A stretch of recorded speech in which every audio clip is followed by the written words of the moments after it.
ஆண்டவரும் இரட்சகரும் ஆகிய இயேசு கிறிஸ்துவின் நாமத்தில் மீண்டும் உங்கள் யாவருக்கும் என் அன்பின் வாழ்த்துக்கள். இன்றைய நாளுக்கான வேத தியானமாக மத்தேயு 18வது அதிகாரம் முதல் 2 வசனங்களை நாங்கள் பார்க்கலாம்.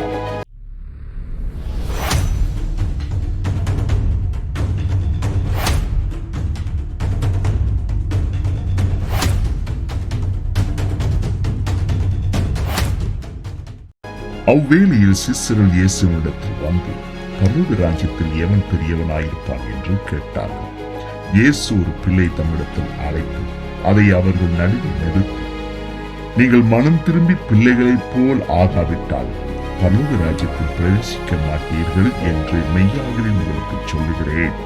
ஆகையால் இந்த பிள்ளையைப் போல தன்னை தாழ்த்துகிறவன் எவனோ அவனே பரலோக ராஜ்யத்தில் பெரியவனாயிருப்பான். பிரியமானவர்களே, ஆண்டவராகிய இயேசு கிறிஸ்து சீசர்களுக்கு சொல்ல வருகிற விடயம் என்னவாயிருக்கிறது? தாழ்மையை குறித்து.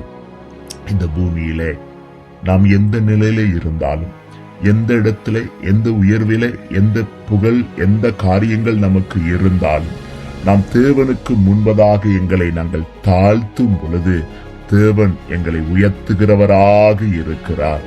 இந்த பூமியில மாத்திரமல்ல, பரலோகத்திலே அந்த ஆசீர்வாதங்கள், அந்த மேன்மைகளை ஒரு மனுஷன் பெற்றுக்கொள்ள வேண்டும் என்றால், பரலோக ராஜ்யத்தை சுதந்திரிக்க வேண்டும் என்றால், பிதாவினுடைய சமூகத்தில அவன் நித்திய காலங்கள் போய் நிற்க வேண்டும் என்று சொன்னால், இந்த பூமியில ஒரு தாழ்மையுள்ள ஆவி, தாழ்மையுள்ள இருதயம், தாழ்மையுள்ள நடத்தை இருக்கிறது.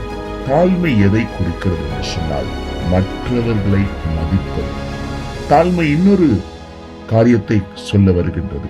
தேவனை உயர்த்தி, தேவனுடைய வார்த்தைக்கு கீழ்ப்படிந்து, தேவ சித்தத்துக்கு ஏற்றபடியான சிந்தையும் நடத்தையும் யாருக்குள்ளெல்லாம் இருக்கிறதோ அவர்கள் பரலோக ராஜ்யத்திலே நித்திய காலம் ஆண்டவரோடு இருக்க முடியும். ஆமென். தாழ்மையாயிருப்போம், தாழ்மையாய் நடந்து கொள்வோம்.